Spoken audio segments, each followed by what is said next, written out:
Sziasztok! Ezen a héten egy új támogatómnak, az EcoCarnak köszönhetően be tudom nektek mutatni a 2020-as Skoda Octaviát, amit idén júliustól lehetett megrendelni a Skoda képviseletekben. Ez már a Skoda Octavia 4. generációja. A márkanevet még használták 1959 és 73 között egy másik modellnél, viszont ennek egy teljesen felújított verzióját dobták ki 96-ban. Nagyon sokat fejlődtünk azóta, de ez a 4. generáció már egy prémium autót közelít.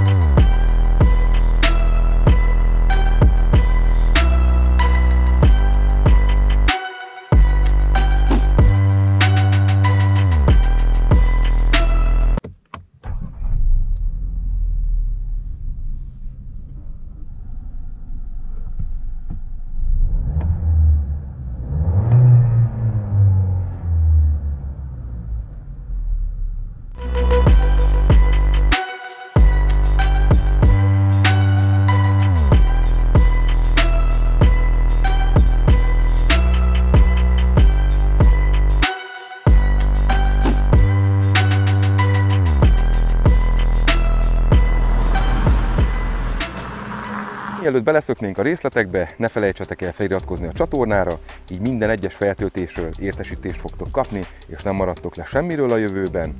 Az Octavia, mint modell, ismerős lehet bárkinek, hiszen nagyon elterjedt autóról beszélünk. Az elmúlt 24 évben több mint 5 millió darabot adott el a Skoda, valamint a Skoda adatai szerint ennek több mint a 60%-a flotta autóként van az utakon, tehát cégautónak vásárolják, én megértem, teljesen jó minőséggel dolgoznak. Már azt mondhatom, hogy a 2. generáció óta az autók jól mennek, jó motorokkal ajánlják őket. A Skoda összes gyártásának 40%-át teszi ki az Octavia. Igazából egy dolog közös az összes generációban, amit talán nem lehet elhanyagolni, az pedig az, hogy mindig szedán vagy kombi verzióban ajánlották őket.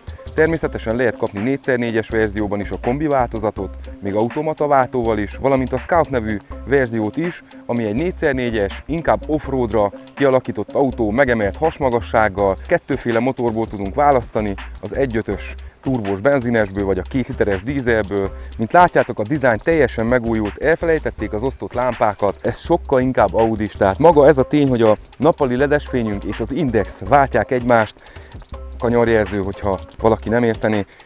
Ugyanaz a lámpatest és ugyanaz a rész csinálja, ez nagyon-nagyon Audis. Még egy utolsó tesztemben elfelejtettem mondani, amikor Skodát teszteltem, miért ilyen jó, gyönyörű, markáns az óruk. Megmondom, ha valaki látta valaha a Batmant, akkor a Batmobilokban volt középen így kihozva ez a rész és a jel ide kiemelve. Ezt nagyon-nagyon eltalálták. A grillács is megújult, a ködlámpáink is sokkal szebbek, hosszabbak. Maga az egész autó teljesen más benyomás kelt, lelapították az elejét, mint mondjuk a BMW-knek. Amúgy a BMW-re visszatérve hátul, a hátsó lámpa egy bizonyos szögből oldalról a 3-as BMW-re emlékeztet, főleg a kombinál, nem mondom, hogy a szedánnál is, de a kombinál aztán nagyon. Sok olyan dolgot vezetett be a Skoda, ami most itt első. Például head-up display.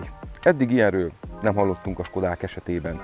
Tehát teljesen digitális kokpit van, ezt a benti résznél majd meg fogjátok látni. Ezen kívül középre is kaptunk egy 10 incses érintőképernyős multimédia rendszert. Ezen felül az autó figyeli azt, hogy mikor ki akarjuk nyitni az ajtót, ki akarunk szállni belőle, ellenőrzi a forgalmat, és jelez nekünk, hogyha valami jönne olyan részből, amit nem látunk. Sávtartás van benne, de szó szerint tartás, tehát kanyarítja vissza a kormányt, ezt is majd a benti résznél meg fogjátok látni. Automata vészfék van benne, hogyha már látja, hogy mennénk neki az előttünk levőnek, le is fékez, és még a kormányt is képes elkapni. Ne feledjük el a kábel nélküli telefontöltőt sem, tehát tényleg az autó fel van szerelve rendesen. Igaz, hogy ez egy style felszereltségi szint, nagyon sok extrával, de tényleg tud mindent. Oldalról is gyönyörű. Megvan ez a határozott válvonalunk, amit most már tényleg az összes modelljükben láthatunk. Fabia, Rapid, Kamiq, Karoq, Kodiaq, bármelyik autót nézzük, ez a vonal itt hosszan megvan, valamint gyönyörű az ablaknak ez a felcsapása, amit tényleg most már minden autón látunk, mert rájöttek, hogy gyönyörűség. Valahogy szűkíti az egész autót, karcsúsítja, nagyon-nagyon szép. Itt alul a felirattól nem látszik annyira, de kaptunk egy kis bemélyedést itt a küszöbnél. 17-es alufelnikkel kapjuk az autót gyárilag. Ezt a részt mondtam, hogy egy kicsit nekem 3-as BMW-s itt ez a lámpatörés, de gyönyörű.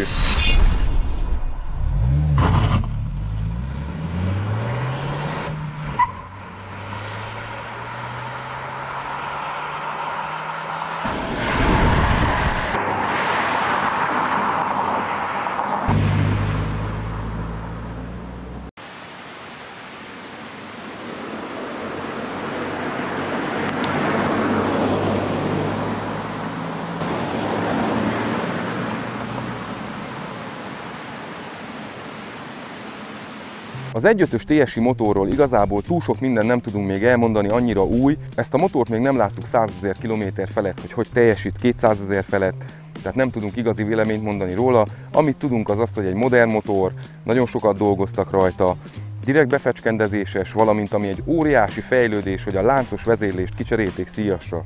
Végre! 8,2 másodperc alatt repíti 0-ról 100-ra ez a motor ezt a nagy autót, ami tényleg elég szépen takarja a nagyságát.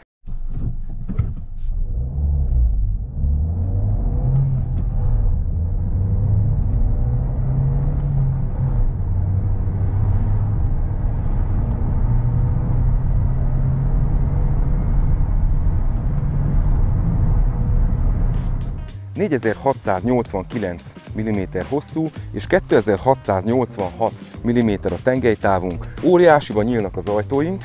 Itt most rám van tökéletesen beállítva az ülés, nézzétek meg, hogy férek el magam mögött. Tökéletesen, mindez szuperbe. Oda kerültünk, ne! Lábamnak mennyi hely van, fejemnek mennyi hely van.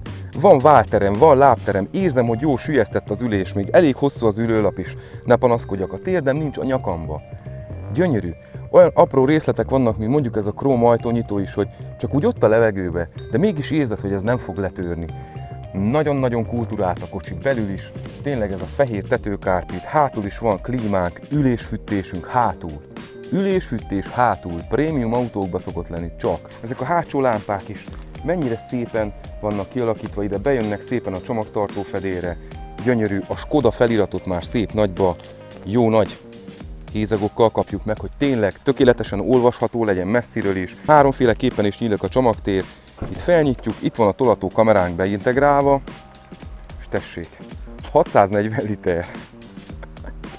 Vicc, a Skoda ebben mindig verhetetlen volt a koncernen belül is, tehát a Volkswagenekhez és az Audikhoz képest is. Természetesen gombról csukódik, és az ülések ledöntésével több mint 1500 liter csomagteret nyerünk, ami azért nem semmi. Gyönyörű ez a hosszú hátsó ablakunk, nagyon szép ilyen kicsit kupésított verzió. Az autó fordulóköre 10,4 méter, viszont a sok segédletnek köszönhetően, mint a tolatókamera, parkolószenzorok elől, hátul, automata vészfék, stb. Ezt nem annyira érezzük, tényleg szűk helyeken elég szépen elfordul. Ami még egy fontos dolog, az Euro NCAP törésteszten 5 csillagos az autó.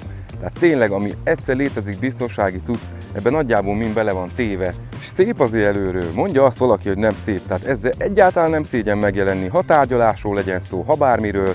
A Skoda ezt is szerette volna, hogy az emberek ne skatujázzák be a flotta autó, vagy az olcsó családi autó kategóriájába, hanem merjék büszkén vállalni azt, hogy egy Skodájuk van. Ezt bárki büszkén bevállalhatja, de tényleg.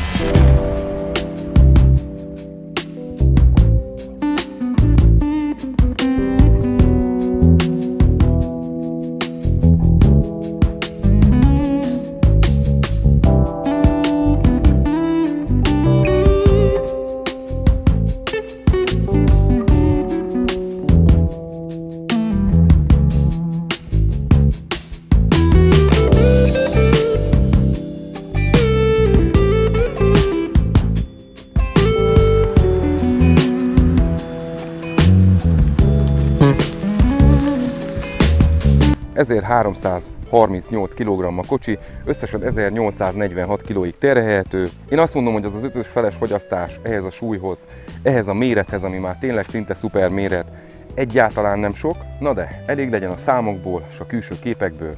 Nézzük meg, milyen vezetni. Gyönyörű apró részletek vannak ebben az autóban, amitől nagyon prémiumnak érződik, még akkor is, ha a köztudatban az van beépülve, hogy ez a szegény ember Volkswagenje, ez mára teljesen nem igaz. A Skoda is nagyon rágyúrt arra, hogy ebből a tévhitből, ebből a millióből kilépjen. Nézzétek meg, csak a kormánnyal kezdjük. Tökéletes fogása van itt fenn, aki itt szereti. Tökéletes fogása van itt, aki itt szereti fogni. Ők pluszban most, hogy csak kétágú a kormány, itt alul is tökéletesen tudjuk fogni. Kicsit furcsa elsőre, de egy idő után megérted. Nézzétek meg ezeket a gombokat. Multifunkciós, itt még lyuk van csinálva, tehát ezek a gombok is így a levegőbe lógnak. Tudsz vele görgetni, mint a Mercedesekben, ugye az S-klasszokban volt először ez a verzió, aztán most már mindenben benne van. A lámpa kapcsoló az ismerős lehet egy Golfból, ugyanúgy a kézifék, stb. Pohártartó, minden ismerős lehet egy Golfból. A műszerfalunk, nézzünk is rá. ugye teljesen digitális, megkaptuk az Audikból ismert Virtual Cockpitet, egy Skoda Octaviába, tehát ez is jelent valami. A nagy testvértől átvették, mind a két kijelzőnk 10 inch felett van, tehát brutális. Mindent is tudunk rajta állítani. Itt ezzel a sima view gombbal csodálatos beállításokat tudunk csinálni, teljes képernyős navigációt, bármit. Tehát szó szerint most, ha felsorolnám az egészet, amit tudunk rajta állítgatni, ezzel körülbelül egy órát eltöltenénk. Ugyanúgy a kijelző is kézre áll. A head-up displayünk az ablakon nem egy kicsi műanyag darabon van, tehát nagyon-nagyon sok olyan dologra odafigyeltek, amitől az autó tényleg kényelmes. Na de menjünk is, ne csak mondjak egy helybe, induljunk el. Elektromos kézifékünk van, ugye?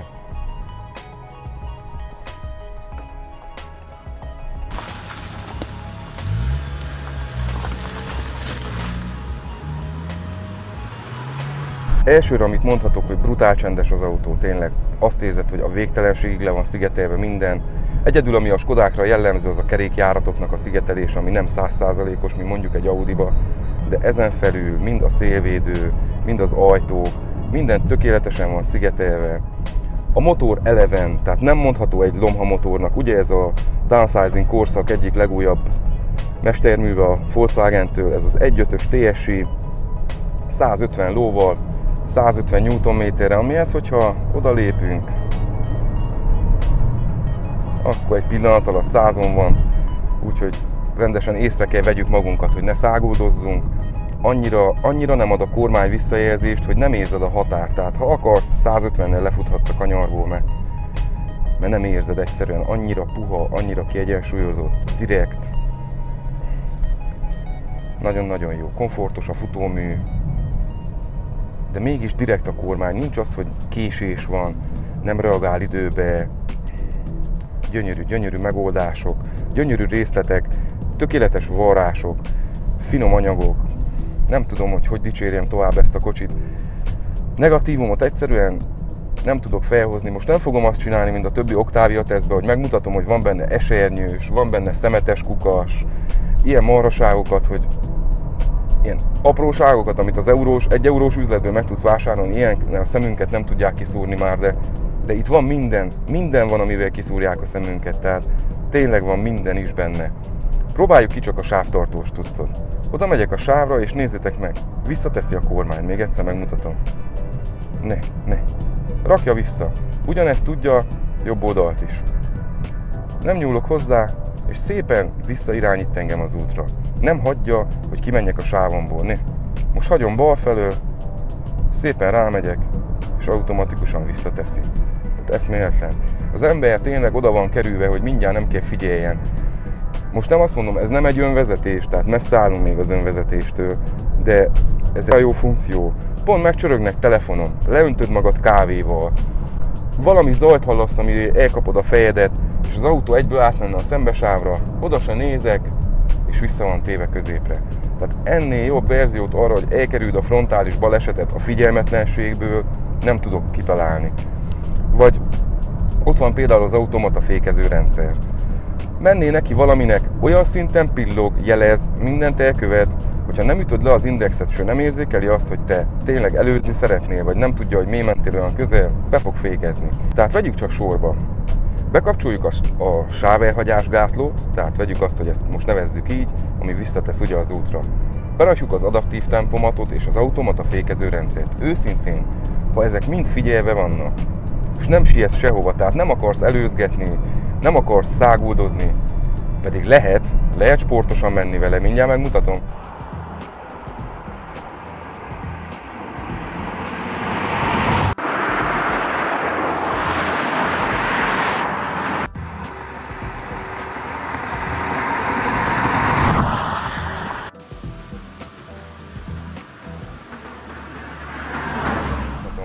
De ha nem akarsz, csak komfortosan akarsz utazgatni, tényleg úgy, ahogy egy normál ember kellene használni egy autót, akkor azt lehet mondani, hogy szinte érintés nélkül kilométereket tudsz megtenni úgy, hogy igazából fejben egyáltalán nem kell figyelni a vezetésre, tudsz arra koncentrálni, amire akarsz azon kívül. Főleg, ha ugyanazt az útat járod mondjuk minden nap, egy idő után unalmas lesz, nem is figyelsz, akaratodon kívül figyelmetlen leszel, mert már fejből tudod a kanyart, tegnap se jött semmi, stb. Ilyen hülyeségekkel az ember saját magát megtéveszti, és egyre gyorsabban megy ugyanazokon a szakaszokon.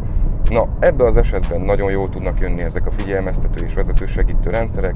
Emellett azoknak, akiknek friss jogsiuk van, és tényleg az ember tudja, hogy mikor letette a jogsit, akkor valaminek neki fog, ha csak súrlódni is, nem kell balesetezni, de valaminek így is úgy is, vagy neki mész a parkolóba, vagy lehúzod a patkával, vagy egy bokornak, valaminek így is úgy is neki mész.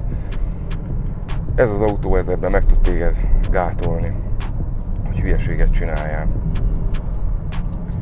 Ugye ezekre a modern motorokról most többet igazán nem tudunk mondani, még egyet se láttunk 100 000 fölött, 200 000 fölött, hogy mit teljesít, de egyre jobban ezen dolgoznak, ugye már évek óta.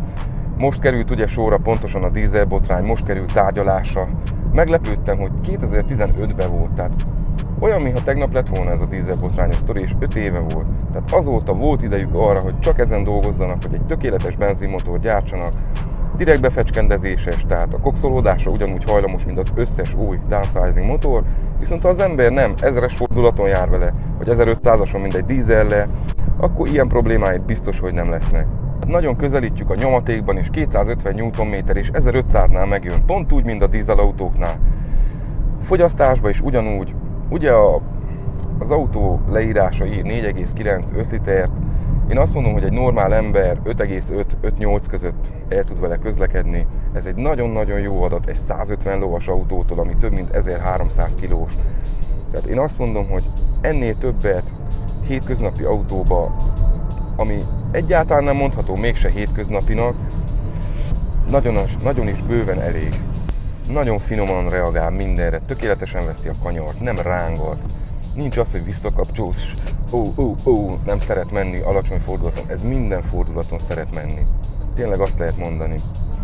Folytonosan az autó üzengető, milyen kapcsolásba kellene legyünk, minél gazdaságosabban menjünk. Ugye a pénztárcánknak sem mindegy, sokat járunk a kocsival, hogy mennyit fog enni, de a lényeg az, hogy az ember tudja valahol, hogy erre a sok kütyüre is mind nincs szüksége. A eco módra is igazából nincs szüksége, de a sportmódra is, de minden ott van. Tudunk választani, tehát ránk van teljesen bízva, a Skoda ránk bízta azt, hogy milyen beállítottsággal akarunk menni. Most van, aki sportosan szeret vezetni, de nem mindig. Van, aki komfortosan szeret vezetni, finoman, lájtosan, de nem mindig. Így van neki lehetőség arra, hogy azt csináljon, amit akar. Hát ez a sávtartás, te veszi a kanyart magától a kocsi. Semmit se kell csinálni. Nyomok egy kicsi féket, kanyarodik be ügyesen. Itt azért megfogom, mert a sáv nem volt, így van. Az ülések jól tartanak, tényleg erről még nem is beszéltünk. Tökéletes a kanyartartása is. A combtámasz hossza, meglepően hosszú. Nincs benne külön állítható combtámasz rész, de ez nekem például tökéletesen a méretem, én 1,80 magas vagyok, 84 kg.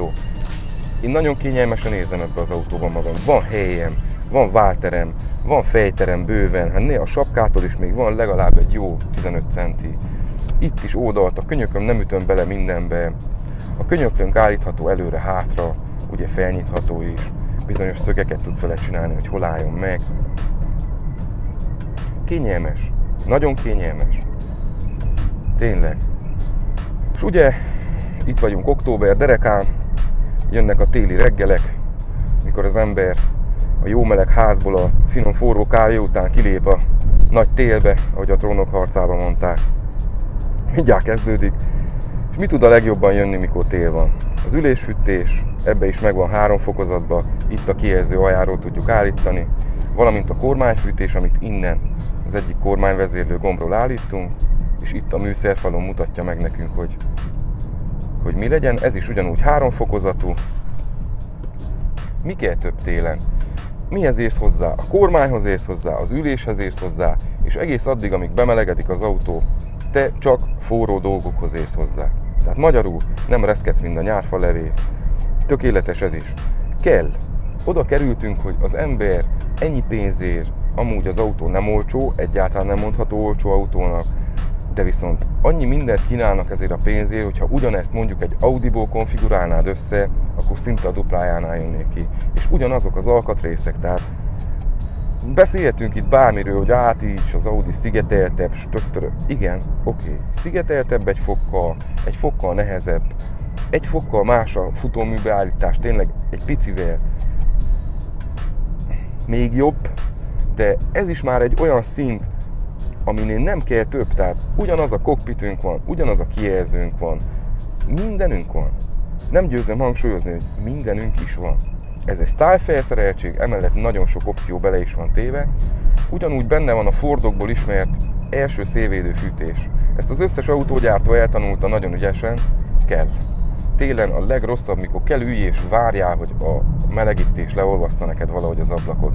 Benyomod, másodpercenken belül a kormányod meleg, az ülésed meleg, az ablakon kilátsz. Magyarul lehet indulni. Nem kell melegítgetni, mint a dízelt. Tehát tényleg egy gyors, komfortos, modern, brutálisan jó autót szerintem ez az Octavia. Nem vagyok elfogult, tényleg nem vagyok elfogult a Skodákkal szembe. Ugye csináltam már tesztet a Fabiáról, az újról, a Superbről, a régebbi Superbről. Hamarosan lesz Kodiaq teszt, Skoda Kamiq teszt, úgyhogy iratkozzatok fel a csatornára, kövessetek továbbra, és nagyon szépen köszönöm az eddigi támogatást. Soha nem felejtem el senkinek. Ha te is szeretnéd kipróbálni ezt az új Octaviát, Kamiqot, Kodiaqot, bármit, Csíkszeredában Skoda képviseletnél megteheted, nyitva vannak minden hétköznap, bármikor be tudsz menni, mondjuk előtte egy programálás nem árt, hogy nehogy az egyik ismerősöd pont tesztelje itt valahol a Hargitán, úgyhogy jelentkezz be, teszteld az autót, nem fogsz benne csalódni, 100% biztos vagyok benne. Ugye halljuk azt, hogy ilyen drága, olyan drága, nem. Ennyi opcióval bármelyik másik autót meg lehet nézni a piacon, tehát minden fölött az ár fölött vannak, ez egyszer biztos. És azt mondom, hogy minőségben nincs akkora különbség, hogy megéri azt a sok pénzt pluszba ráfizetni. Ez az autó, ritkán mondok ilyet új autóra, tökéletes. Tökéletes nagyon-nagyon-nagyon sok szempontból. Ugye, amit egy modern szedántól elvárhatunk, amúgy kezd kikopni egy kicsit ez a szegmens a sok SUV miatt, de amit egy modern szedántól elvárhatunk, azt mind tudja. Köszönöm a támogatást a Skoda képviseletnek, az Auto Group Simó Dacia és Renault képviseletnek, a Renault Selection márka független használt autó hálózatnak, a Coral üzleteknek, az Onyx üzleteknek, a Figaro Company gyertyakészítő műhelynek, de a legnagyobb köszönet nektek jár, köszönöm szépen, hogy támogattok. Ha tetszett a videó, lájkoljatok, osszátok meg ismerőseitekkel, kövessetek YouTube-on, Facebookon, Instán. Ezen kívül, ha még nem iratkoztatok fel a csatornára, itt a jobb alsó sarokban tudtok feliratkozni, és ha a kis csengőt megnyomjátok, azonnal értesítést kaptok a következő videó feltöltésének pillanatában, így biztos, hogy nem fogtok lemaradni. Jövő héten egy használt teszttel jövök. Sziasztok!